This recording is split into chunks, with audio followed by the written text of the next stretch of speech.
Chers lecteurs du Bruxelles Star, nous continuons nos interviews de candidats et aujourd'hui nous recevons M. Georges Verzin qui est le 16e candidat à la région sur la liste MR qui portera le numéro 1. Monsieur Verzin, bonjour. Bonjour. Monsieur Verzin, pourriez-vous vous présenter à nos lecteurs? Avec plaisir. Donc, je m'appelle Georges Verzin, je suis chef de groupe du MR au Conseil communal de Schaerbeek, ancien échevin de la culture et de l'instruction publique pendant 12 ans.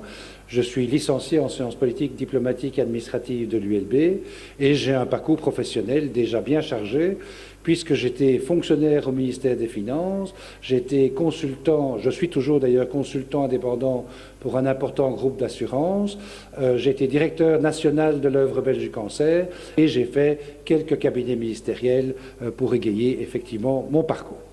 Monsieur Verzin, quelles sont les raisons qui vous poussent à vous présenter aux élections régionales ce 25 mai? Eh bien, je pense que Bruxelles aujourd'hui est véritablement à la croisée des chemins. Bruxelles est à l'arrêt, c'est le cas de le dire, non seulement en termes de mobilité, mais aussi en termes d'emploi, de chômage.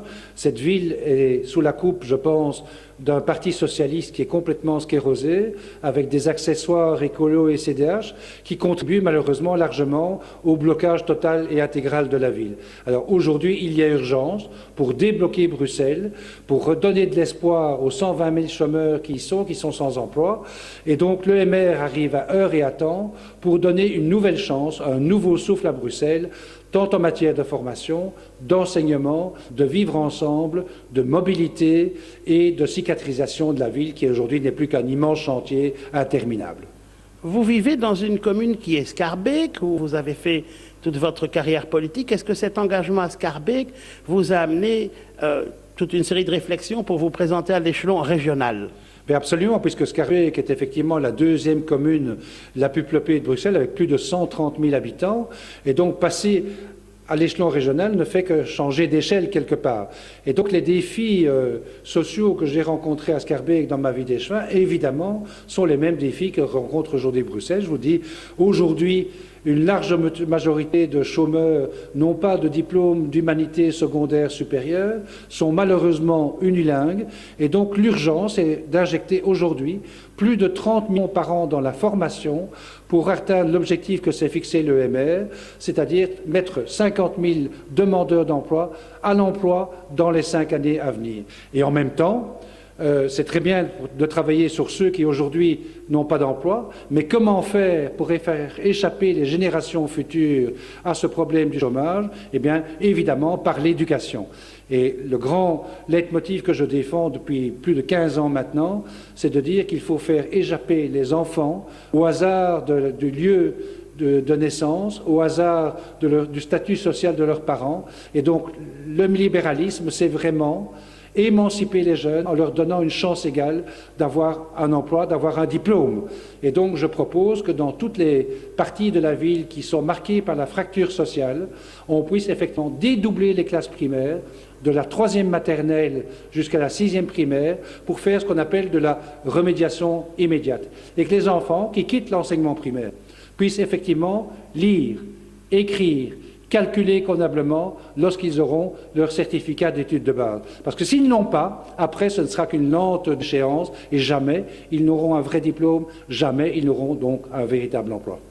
Monsieur Verzin, la vie politique est rude. Depuis de très nombreuses années, vous vous investissez au niveau local. Quelles sont les valeurs, au fond, qui vous permettent, jour après jour, de continuer ce combat? Et qu'est-ce que vous voulez défendre au sein du Parlement régional, qui sont vraiment vos motivations profondes? Mais profondément, je viens de vous le dire, je pense que je crois profondément à l'émancipation des individus. Je crois qu'une société ne réussit que dès le moment où on fait de chaque citoyen un citoyen autonome, responsable et libre.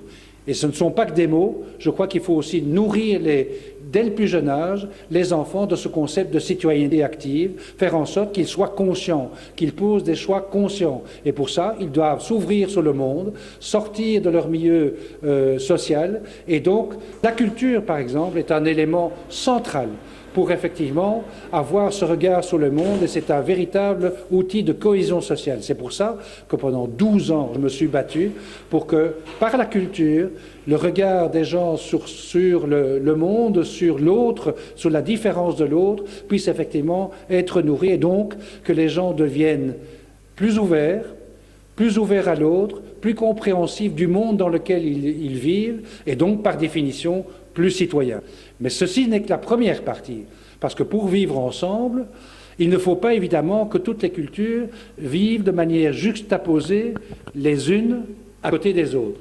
Il faut au contraire que cette diversité des cultures repose sur un socle de valeurs communes. Et ce socle de valeurs communes, c'est la Déclaration universelle des droits de l'homme, c'est la Convention européenne des droits de l'homme, c'est notre Constitution belge qui prône l'égalité entre les hommes et les femmes et qui prône aussi, je pense, la séparation entre les églises et l'État, c'est-à-dire entre le domaine de la foi qui relève de la sphère privée de chacun et que je respecte et qu'il faut respecter intégralement, de la sphère publique où c'est la loi qui doit être la seule applicable, sans distinction, pour notamment dans l'éducation, notamment dans les services publics, parce que c'est la condition sine qua non du vivre ensemble. Monsieur Verzin, pour clôturer, un dernier mot pour nos lecteurs? Avec plaisir. Je pense que le 25 mai prochain, le défi majeur sera de choisir dans quelle Bruxelles nous voulons vivre. Un Bruxelles sclérosé, passéiste, avec des recettes qui ne fonctionnent pas proposées par le Parti socialiste, ou un Bruxelles moderne, revivifié par les idées libérales et réformatrices du MR. C'est ça l'enjeu, et si on réussit cet enjeu, Bruxelles, dans 5 ans, aura changé. Je m'y engage. Monsieur Verzin, je vous remercie. Je rappelle à nos lecteurs que Monsieur Georges Verzin de Schaerbeek sera le 16e candidat sur la liste MR au Parlement bruxellois. La liste portera le numéro 1.